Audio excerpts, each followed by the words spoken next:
The word stop can do that too. Stop. It's like there's so much going, and then if somebody can just be like, just stop for a minute. Mm. And it's like, oh, and that's, really, I mean, again, that's kind of awakening. Like it's that simple. It's like, oh, stop all this activity, stop the moving, stop looking for the problems, just let everything stop.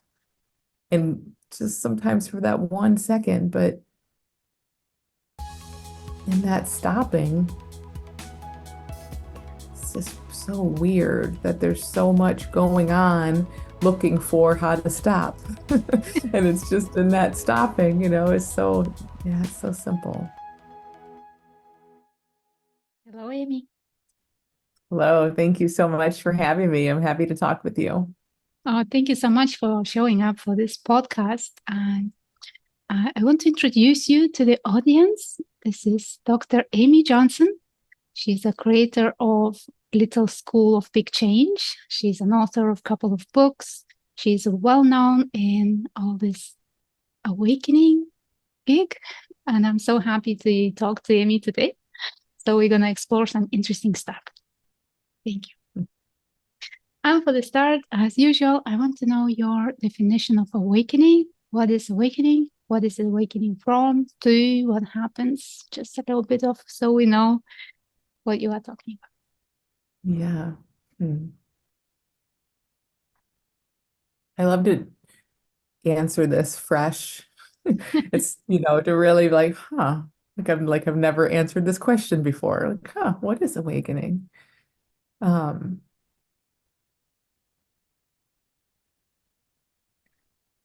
in this moment, what occurs to me is it's awakening to what is already awake, awakening to this this awake sense, just this aliveness that is clear and aware of everything, and awakening from perhaps this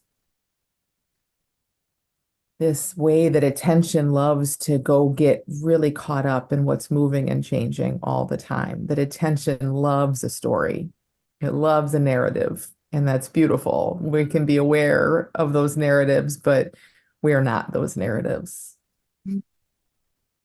Wow, thank you so much for this precision in your answer. Yes, I completely agree with that.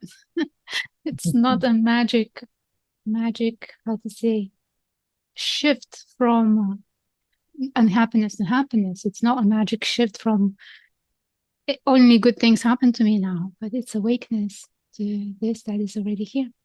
This awakening is already here. Yeah. Yeah, it's always here, and it feels awake. I don't know, in this moment anyway, it does. And I feel like for me that's been a very good pointer. There's something that's just alive, and it's yeah, just looking in the direction of that aliveness feels feels very clear. Mm. And can you tell me a little bit about how you discovered this the first time, or was it some kind of experience or gradual realization, or you were born like this? I was probably born like this, but then I think I forgot it. um, um, it's been gradual, or it feels like it's been very gradual. There was not one big moment for me. There were a few insights, a few kind of large insights. But mostly it just does feel like it's been a gradual unfolding. And I sort of remember being born like this and having that real carefree, just so immediately present and here sort of way. That feeling just felt like it was who I was. And probably for many people that can relate to that. And then fairly early on, around 4 or 5, I remember feeling very like watching the adults around me who didn't seem to have that feeling and really wanting to fight against that. But almost, this sounds very dramatic, but almost feeling like I was getting sucked into that, like they were pulling me into their way because they would talk about problems all the time and money and having to work too much. And my parents were getting divorced, and there was a lot of drama and just a lot of worry and a lot of problems. And I just very clearly remember wondering about that looking so strange to me that they spent so much time in worry and thinking about the future and all of that. And then little by little around that time, also feeling like, oh my gosh, I think I'm doing that. I don't know that I would have said it that way, but Mhm. I kind of remember this getting pulled in. And so um, before long, I think that carefreeness and that aliveness was always here, obviously, but it was eclipsed a little bit by a lot of worry. And I had a lot of anxiety as a child. I was a very anxious child. Mm. And I I had panic attacks, and I would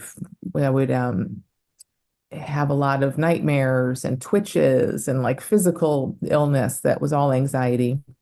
But no one really knew that that's what it was.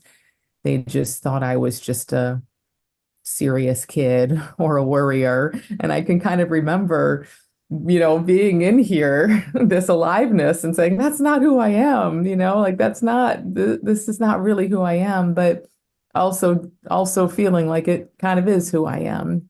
Mhm. So I was always seeking and looking for the answers to things and how to make life easier. And I went on to study psychology and which I love, but that wasn't really what I was looking for, but it was helpful. And I practiced that for a bit, but I mostly practiced more as a coach, as a more like holistic with a spiritual bent because that's what I was interested in. Um, and then little by little, it does feel like it's gradual. I mean, your books were a big part of it. A lot of things around a period of time that I was just looking in the direction of like, who am I? Who am I really? And there were some notable insights, but a lot of it just felt like a gradual falling away and does to this day. Mm. I was on a walk this morning and I still had this stuff in my head about, oh, I have to do this and this. And I was like, wait a minute, who has to do this? So there's still that natural inquiry that Mhm. arises at times. Oh, wonderful. Thank you so much for sharing. It's interesting how a little child has got such a different view of the world, and then we are getting pulled in into adult view. That's all it is. Yeah. It's just a view. And forget about that aliveness still, then we kind of feel that something is not right. And then start looking for it again. So Yeah. I was Yeah. thinking today, actually, I remembered when I was a kid, I was never left alone by myself. I have a brother and mother and father. And it used to feel so weird to be on my own. Like if I'm just on my own in the room or everyone left the house, I would feel like I'm floating. I so expanded maybe. I would not move a finger. I could not do anything when I was on my own because I was just not in the role, not playing me, I'm Ilona, I need to do these things. It was just such a strange experience. Just So being. interesting. So now do you love being alone? I don't get to be alone. No, you don't. You still don't, huh? Maybe when I go out on a beach to spend some time by Yeah. myself. But otherwise, there are always people around. I can't just float out. Mm.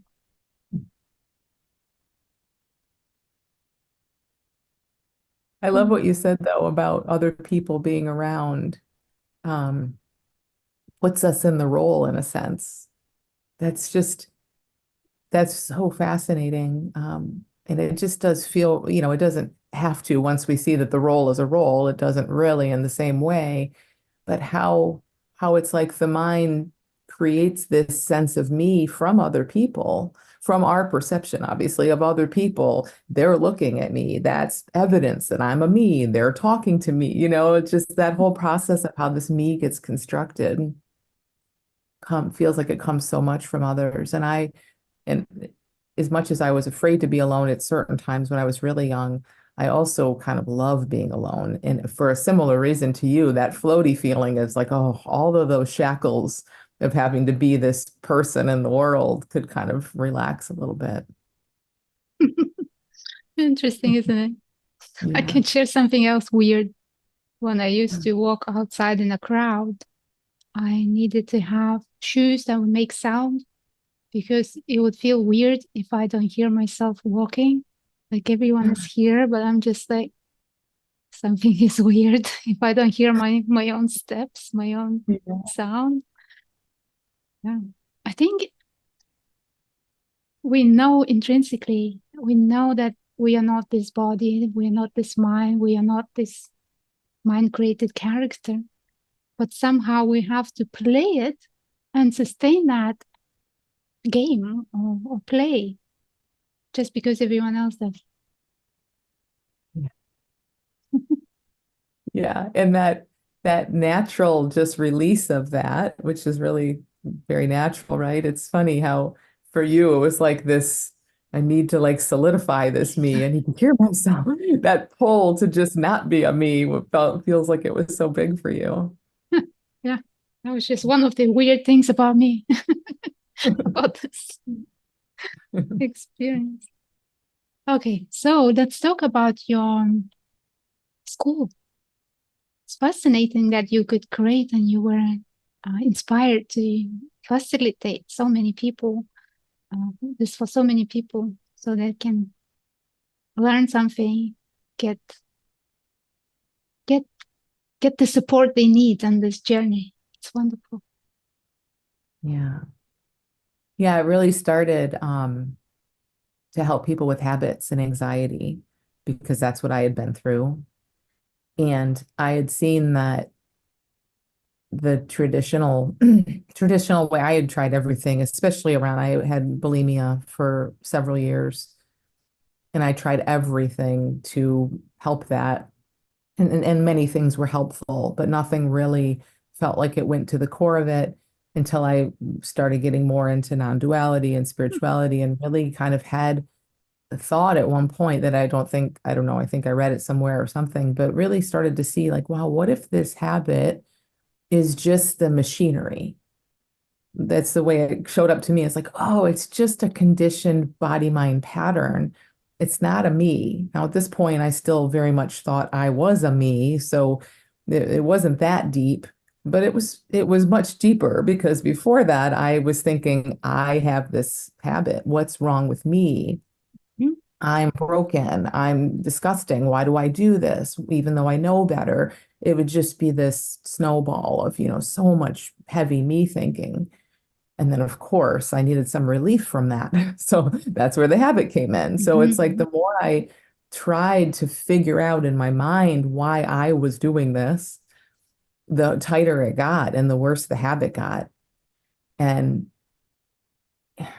and that just didn't make sense. It makes perfect sense now, but it just didn't make sense because it was like, wow, when I really try to fix this and make it go away, it gets worse. Like there's no way in my mind I could make sense of that.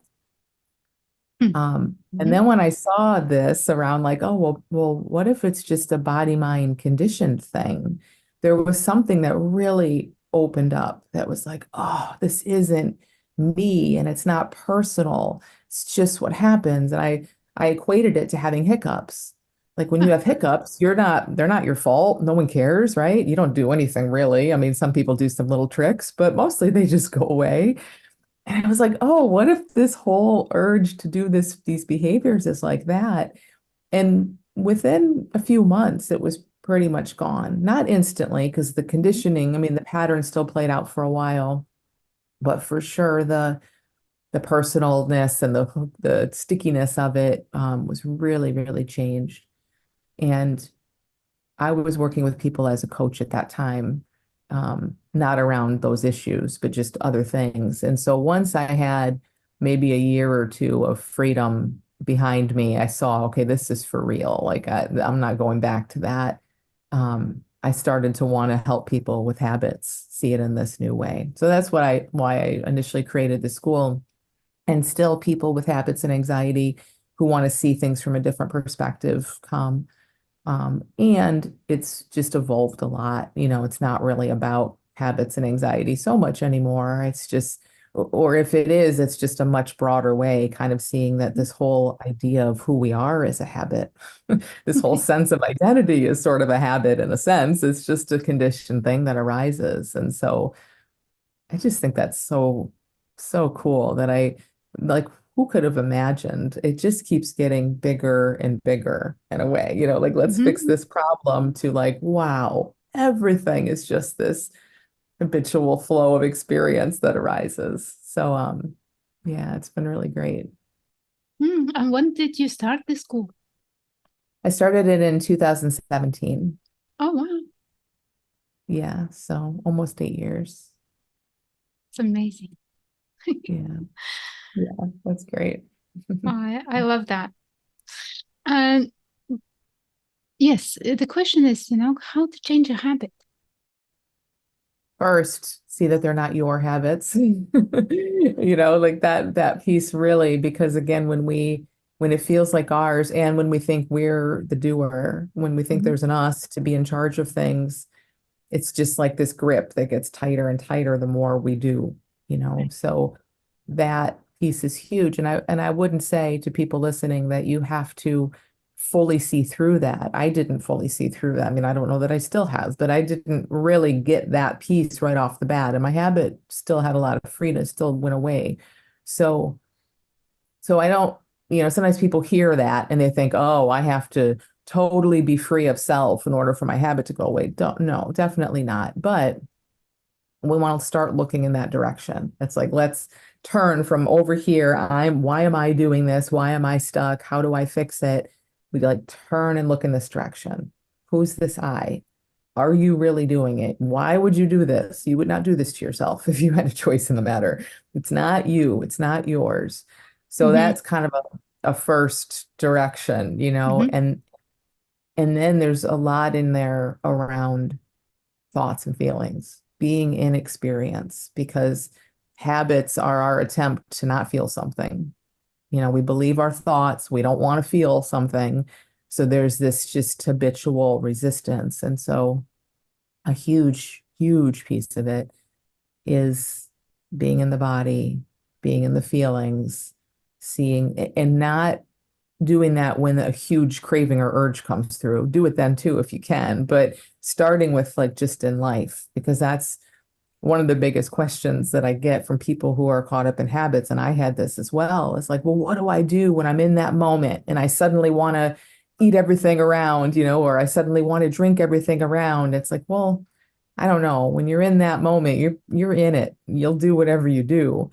But when you're feeling good in life, let's start looking there. Let's start living in the body more and feeling what's arising and noticing thought as thought. Really seeing what am I thinking right now? Like, what is this? And where did that come from? I didn't put that there. It's just arising and it's talking about I and me all the time. And so really kind of going into experience, thought, sensation, feeling in a way. Yeah. I mean, you speak about this so well, especially with regard to emotion and feeling, like just being in it and welcoming it and giving it a little wave and seeing that it's not the enemy.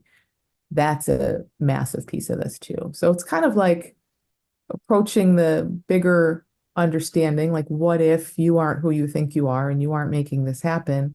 And in the moment to moment, let's just keep being in what's right here and seeing how safe it is. Hear you. Yeah. I think the biggest question that I get asked about habits, it's not even a question, it's an assumption, a belief that it's very difficult to break a habit. What could you say about that? It's very difficult. Like it's almost like it's Well, impossible. yeah, I mean, in some ways, it is. The place that that assumption is coming from, it sort of is because it's coming from this assumption of I'm in control of what's going on here. This is my habit and it's up to me to break it. Mhm. Mhm. And I wouldn't say that's impossible, but it's starting behind the eight ball. It's not a great place to be coming from because is rooted in a lot of untrue assumptions. And so there's going to be a lot of fighting and struggling with what's arising, which is the opposite of what we want. We want bigger welcoming of what's arising. It's like seeing it for what it is from a place of I don't know really, not like I know this is a problem and I need to change it, but Mhm. sort of this really beginner mind of like, what do I know? I don't know anything. I'm just in what's here, fully feeling it without the mind.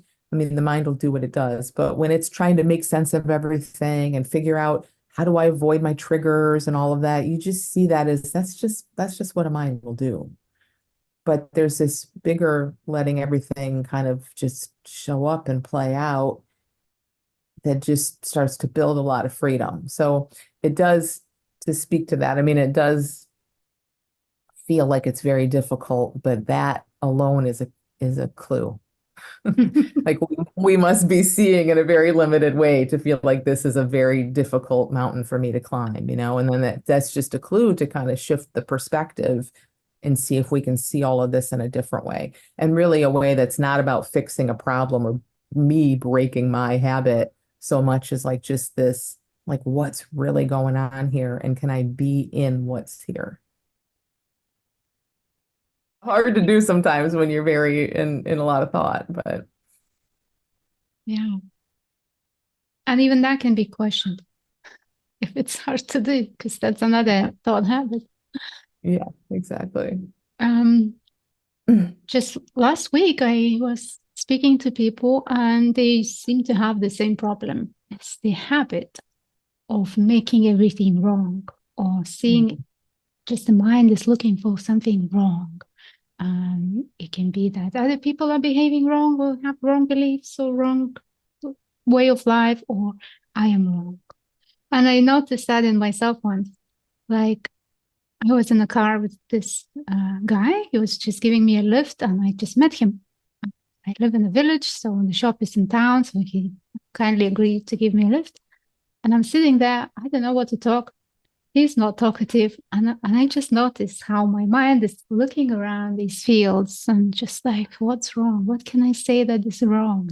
Like almost like, this is one way to connect to people because everyone's mind, well, it seems like everyone's mind knows that there's something wrong. And this is how we can, have a conversation about something. Yeah, yeah, You know what I mean? yeah, But it's just such a habit to it look is. for not for something great or wonderful or look at that. It's beautiful. But yeah, there's something wrong with me or with others, with life. Yeah. I think as as we start to see the way you said that, everyone's mind, like that's just that the nature of that mechanism. It's not looking for what's right. What's the point in that? There's no survival value in that. It's looking for what can I fix? What's wrong? What can I fix? It wants to stay busy and keep us surviving and all of whatever it thinks it's doing. But just seeing that in that impersonal way is so big for people too, because, like we can start to explore this with someone and then like what I would hear often is someone say, "Yeah, I know I'm so negative. My mind is always doing that. It's why can't I just be in the positive?" And it's like, no, no, no. It's not why can't you be in the positive? You're not negative. It's literally just a force of nature. It's this mechanism and it's just designed to have a negativity bias, apparently. I don't know, but it's not ours, and I think whether it's a habit or anything that we're feeling really kind of caught up in, that piece is so big because otherwise, yes, that judgment will just take hold and then everything feels like such a problem. Mm, yeah, I think the problem is that it's serious. Yeah. Yeah. Yeah.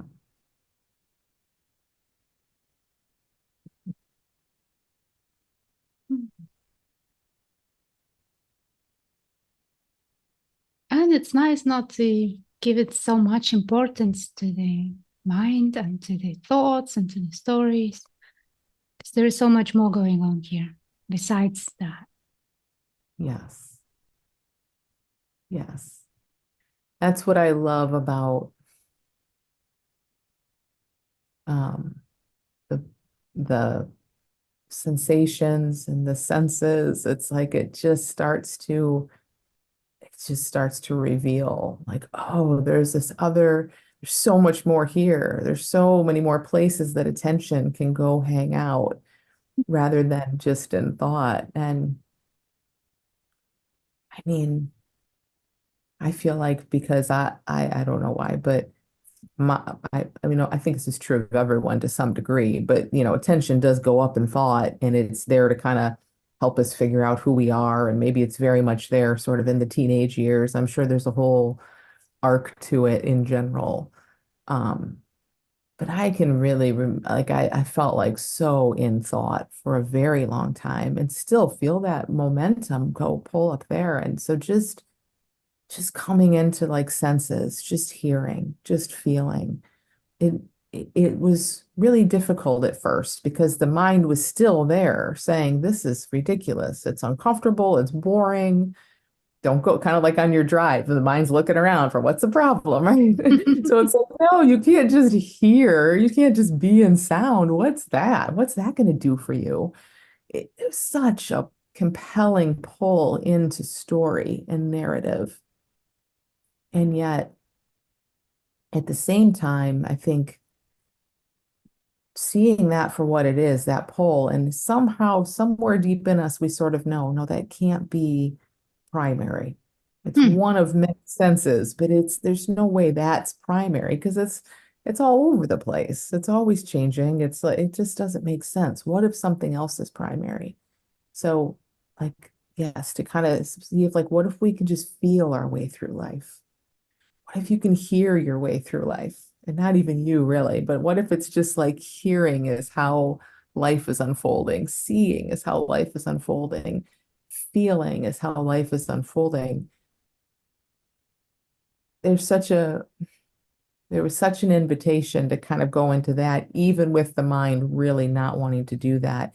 And because there's so much aliveness here, for me, it didn't take long. And for a lot of people I work with, it doesn't take long to really be like, oh, yes, it's nicer there. It's quiet and it's just peaceful. And it just makes so much more sense to hang out there. Hmm. But that switch, I think, is an interesting one that we go through. Hmm. But until you know, you don't know. It seems like the whole life is happening in the head, doesn't Yeah.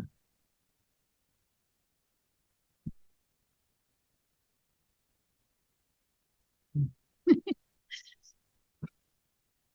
Like there is a king here sitting with a crown in a throne saying, I'm the king of the world. All attention is on me.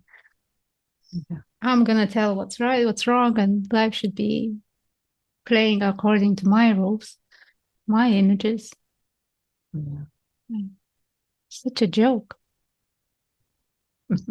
He's the Joker, not the king, huh? Yes, a circus clown with a Yes. crown, pretending. And then when it gets caught, it's like, oh, shut up now. There is more going on. And actually, it's so pleasant and it's so nice to be at peace without thoughts, quiet, expanded, open, curious. And so obvious from that place that the king was never in charge. But not obvious until, like it's so clear there. Yes.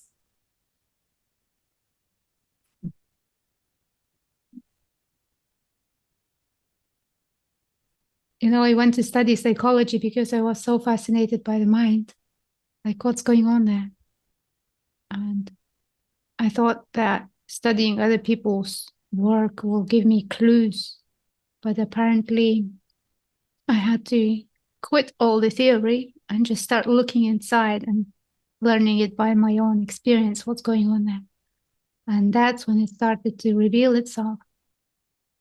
Because otherwise it was like, this guy said that said something else, and how to compare what's going on, analyzing, trying to figure it out.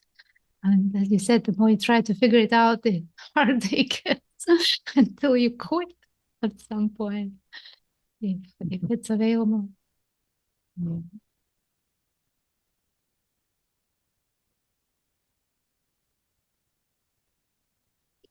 I think it's the same with anything. And like when people are wanting to be free of a habit, initially they're looking for like, well, what do I do? Tell me what to do. It's all about doing, doing, doing. And then it can be all about like, oh, well, here was your experience. I've heard your story, and now I want to hear this person's story and that person's story.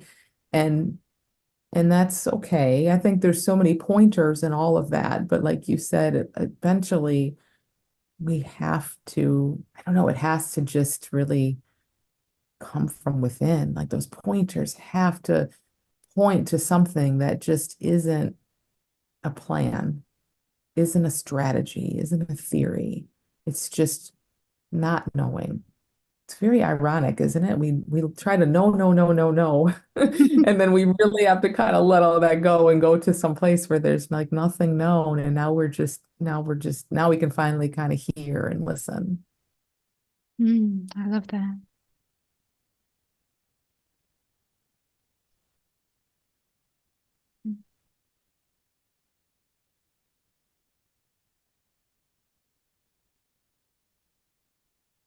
Yeah, like listening to the silence or quietness.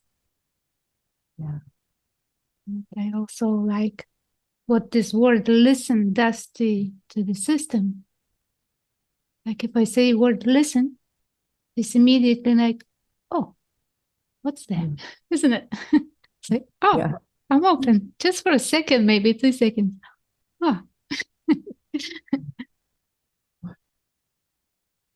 what do I need to hear?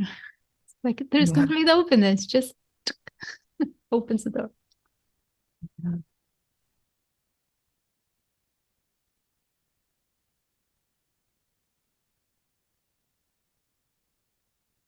The word stop can do that too. Stop. It's like there's so much going, and then if somebody can just be like, just stop for a minute. Mm. And it's like, oh, and that's, really, I mean, again, that's kind of awakening. Like it's that simple. It's like, oh, stop all this activity, stop the moving, stop looking for the problems, just let everything stop. And just sometimes for that 1 second, but in that stopping, it's just so weird that there's so much going on looking for how to stop. And it's just in that stopping, it's so, yeah, it's so simple. Yeah, like you don't need to do this, that, and the other and jump the loops in order to stop now. Yeah.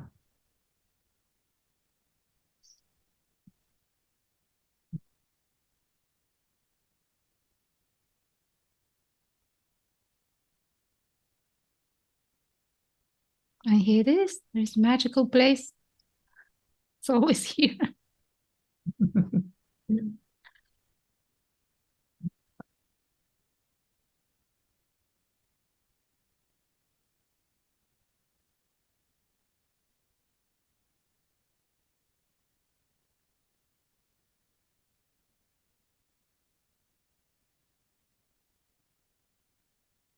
It's nice to see all these layers of experience,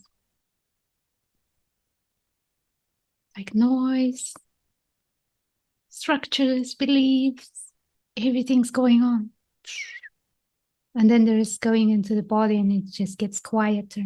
And still a lot going on, but in a different flavor, different way. And then there is still going deeper or even more quiet. Or there is no more movement, but there's being and awakeness or being so rich.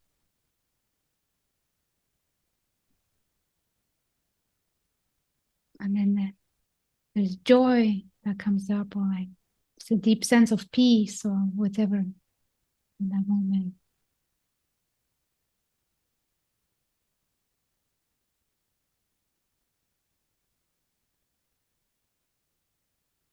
Looking at it like that, um, it's so clear what you said about other people's theories and what we were saying about more stuff and what should I do. And it's like that, of course, that's really just so much more of that top layer of experience in a sense. It's so innocent. I mean, it's all we know when from that place. And again, maybe it offers some pointers the more in, Mhm. but like to take those pointers, to follow those pointers is so huge. And it then exactly like you said, it feels like it gets deeper and quieter and more personal. Um, yeah, we can't do that for anyone, and no one can do that for us. It has to really just be felt and explored. So simple. Like we hear that all the time. And when people start saying, oh, it's so simple, can it be that simple? It's like, yes, you're looking right at it. It is so simple.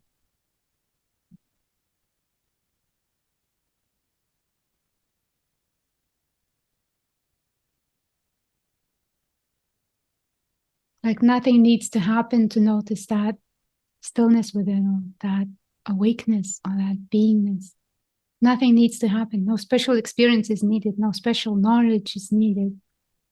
No special anything. It's already here. And even a tiny glimpse of it, it's great. Maybe next time it's a little bit longer glimpse, a bigger glimpse, a deeper glimpse.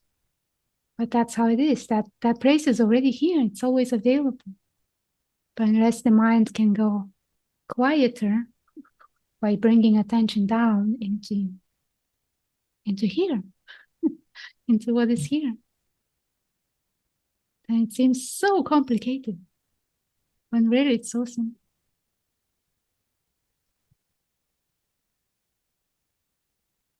I think because the mind doesn't know about that.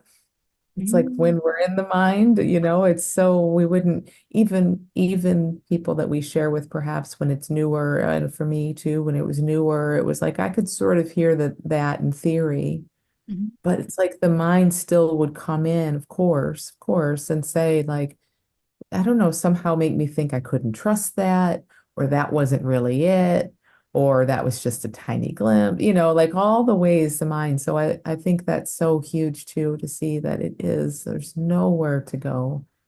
It is what is right this minute, all the time, always has been. And the only thing that would ever have it feeling like that's not the case is just believing this mechanism of thought that for sure we can predict it. It will tell us like this can't be it, not dramatic enough, that, like it will do all that. So if we can get over that little hurdle, which is not really a hurdle, but it's just not believing all of that, then we just, yeah, get to keep looking with no expectation. That's something I got so much from your books, is like just that, gosh, just let it settle when it's not big and dramatic. Because what the heck do we know? The mind is over there being like, no, this isn't how it was for somebody else. But everything's always changing too.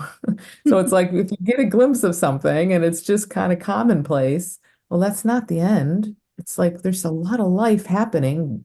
Hang out there again, go explore it some more. Like maybe it shifts because everything seems to. Maybe it deepens, um, but yeah, somehow the mind thinks, no, it's got to be like this right away. And I see this, tying it back to habits too. Like people will really hear something in what we're sharing and get and really just feel like their habit's a non-issue for some period of time.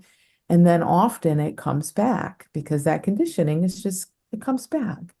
But that's the pivotal moment because it's like what's going to be believed at that point. If they believe their mind, which is of course going to say something like, see, I told you, of course you can't be free, then, then sometimes they aren't for a little while. If they can know that that's what the mind is likely to say at that point, because it's just a mechanism wanting energy and attention, but they can see, no, this was just very old conditioning that arose in a minute. Big deal. Go back. Then it's not only not a problem that they had this setback, it's helpful. It like propels their freedom more because now they have this bigger place to see, oh yeah, so that can happen. So any feeling can happen here. I can totally feel like a me. I can be back in my habit. All this can happen. And it just doesn't, and then it goes. It just doesn't mean anything. So like these, what everyone wants to call a slip up or a setback, it's like, no, that can be a deepening. Mm. Like rather than being an obstacle, it's a path. Yeah. Yeah, exactly. Yeah. Mm. Yeah, when the mind is getting quieter and it starts looking into what is here from the mind down, it hits that the concrete, which is, oh, it's boring. I think this is the one that you have to take a Yeah. can and drill That- through.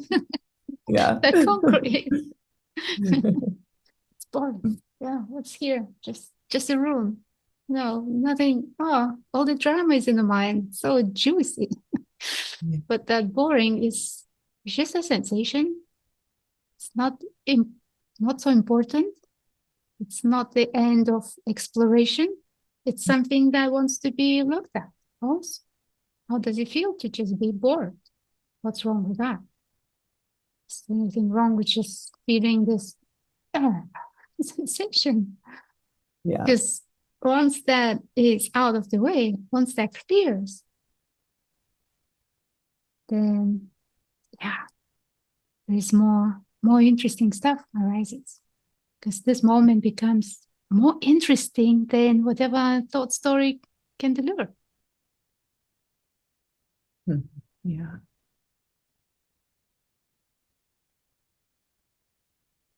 Is anyone listening thinking, oh, I'm bored now? Yay, wonderful. You reached it. You reached the concrete.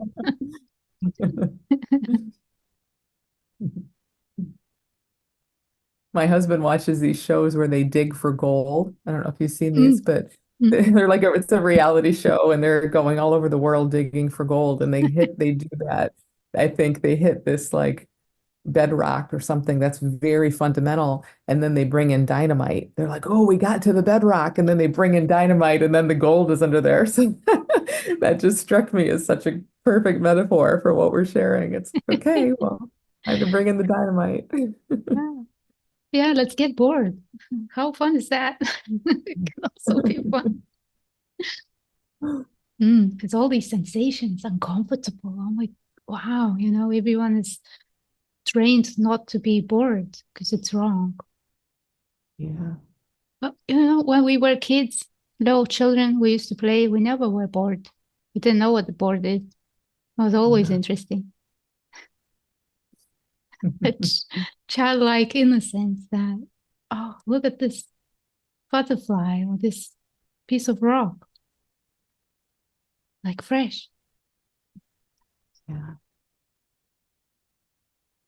I hear people say often that what they think is keeping their habit or addiction alive is boredom.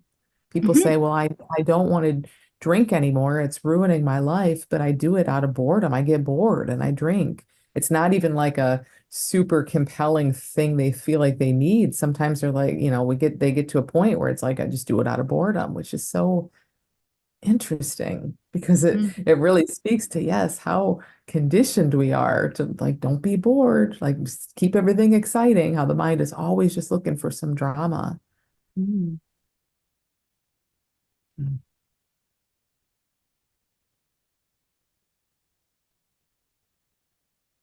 Yeah, boredom is a interesting one to explore. Then we can utilize the mind's view that everything is wrong. And we can ask, what's wrong with boredom? What's wrong with Yeah, just sitting here and not being engaged in anything? There's nothing wrong with that.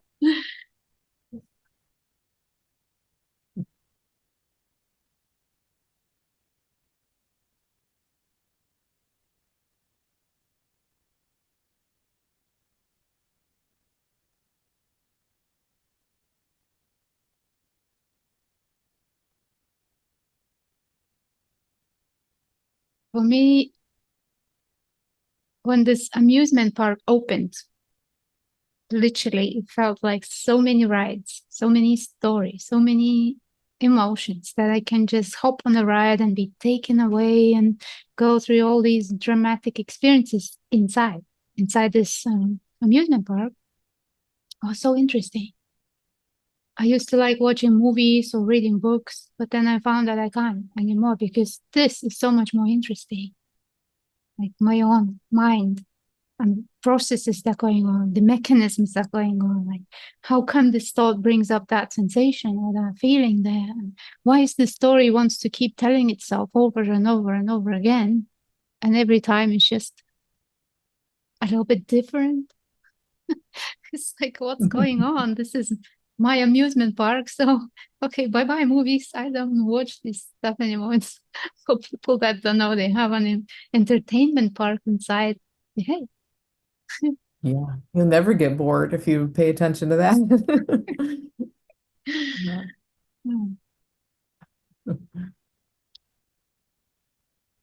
I find it really fascinating to yes, to notice there'll be just a opening, a quietness, a clearing, and then the mind wants to come in and kind of bring in something about you and your past or you and your future. And I just find it so funny, like, oh, you just keep trying to redraw me. Like I get erased. I'm just here. There's no me. I'm just completely vanished. But it's like it comes in with its little pencil and it tries to redraw. I just picture it drawing this little stick figure over and over, and it just wants to keep popping it in. Like, no, no, no. Don't forget. But it's I love the feeling of like you said, kind of watching that happen.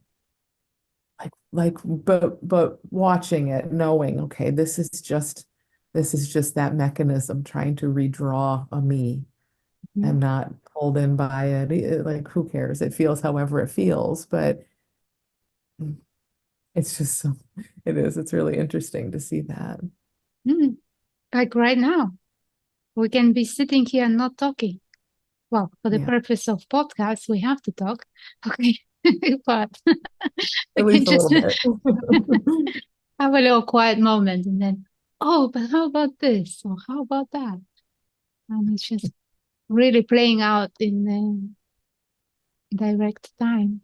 I mean, right now,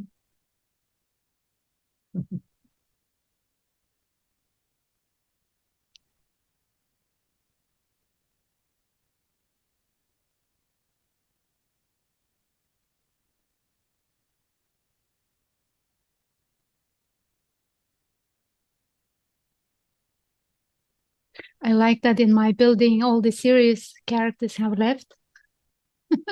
Sometimes they come in, but when I'm called, something needs to be taken care of. Otherwise, it's really um, a light experience of mine. A lot of jokes going on and some funny noticing. So like, oh, look at this, hilarious. Nice. It's a comedy in there now, not Yeah, such a yeah, serious drama.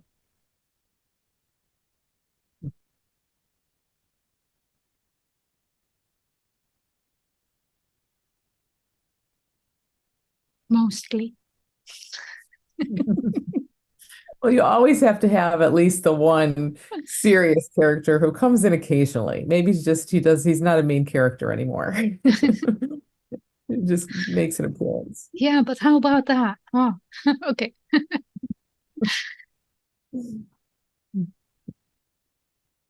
And I can notice that what shows up through this awakening is playfulness.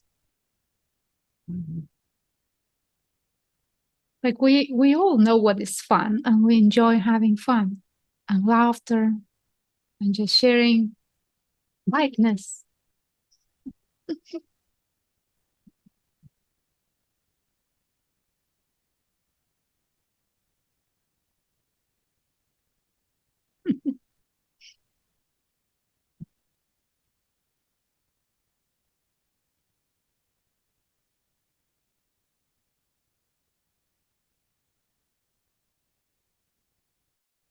Some fireworks are coming out outside. Maybe it's the dynamite. Digging for gold. I hope they find it.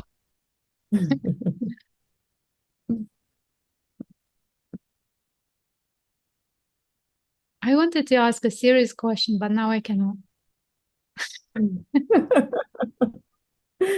That's okay.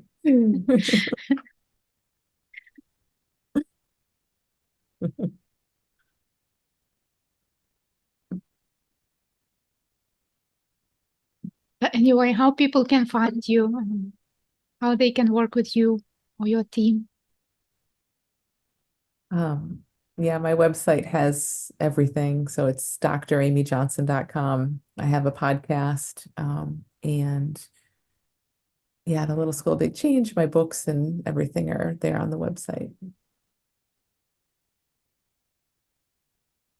Thank you for this conversation. I love it. It's fun. It's just fun to see what comes up and where things go and how it goes from informative to just light. And, you know, I just love to see the flow of that. It just takes us wherever it takes us. Hmm. It's not so serious after all. But what we can share with people is that lightness. Because ultimately we all want to feel good in our own skin. That's the whole search, is to feel good in our own experience, in our own body, in our own mind. And feeling good is missing. And it's so confusing where to find it. But I think if we start taking these rides in our own amusement park and clearing what is no longer serving or needed or doesn't work anymore, just seeing these patterns as they arise, there's more fun in the amusement park.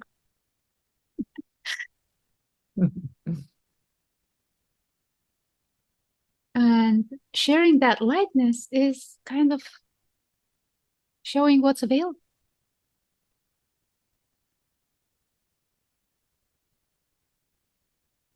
Yeah, there's such a pull, just a deep, innate pull toward that because it's the truth. It just wants to come up. And I love how you just said that, like I forget how you just said it, but it's like everything we do is just wanting to feel that. We're just confused about where to find it. And that's the perfect way to understand, in a sense, why we have habits and addictions and all of this, why we do everything we do. Mm. We're looking for happiness, we're looking for peace. These things, we don't do them because we want to suffer. We do them because we want to break from suffering, but we're just confused from that limited mind place. That looks like the most feasible option. But that as we go deeper, as we've been saying, we see, no, there's so much here already. And it is that process, I guess, of seeing, yeah, we're not going to find it where we've been looking. Mm. Beautiful.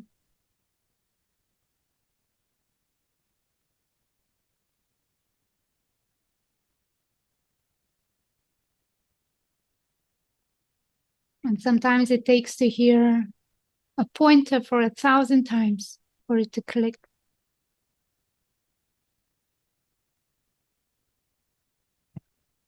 Mm. And, talking to different people, everyone is sharing their own process, like how it happened for them. And it's wonderful because we can see that everyone is unique and they did what they had to do and they went where they had to go and explored what was right for them. And that's the message. It's not like, you should meditate or you should go to any school or read this book or something. It's find what works for you because these people did. They found what worked for them. Yeah. Yeah. But that message is so misunderstood because, somebody, oh, that's a good idea. I'm going to go do that. No, see, that person did that because they felt it. They were moved to do that. That that was their calling. So find your own calling, which is here. Yes. Yes. And it's like when we're just looking toward that, like again, from this place of I don't know what to do, but I'm open. I'm just going to be here and see what occurs for me. That's where we see like for some it is very much the body. It's like, ooh, this is where I need to be. This is just what feels right. For others, it isn't necessarily, but we'll never know that. We have to like live it and just see what's pulling us through. But I think that's just amazing to see that it does seem like we have this, I don't know, we're just pulled through. If we're Mhm. listening and if we stop and we listen, we're just pulled through to what is perfect for us, Mm. which is always changing. Yeah, in the moment. What's Yeah. right in the moment? Yeah, exactly. Mm. And thank you so much for this wonderful, light-hearted, and deep conversation, Amy. It was such a pleasure to speak to you. Thank you. You too. I really appreciate it. Thank you so much. And thank you, everyone who watched and listened. And if you have any comments or want to share something, just write it below. I'll see you next time. Bye for now.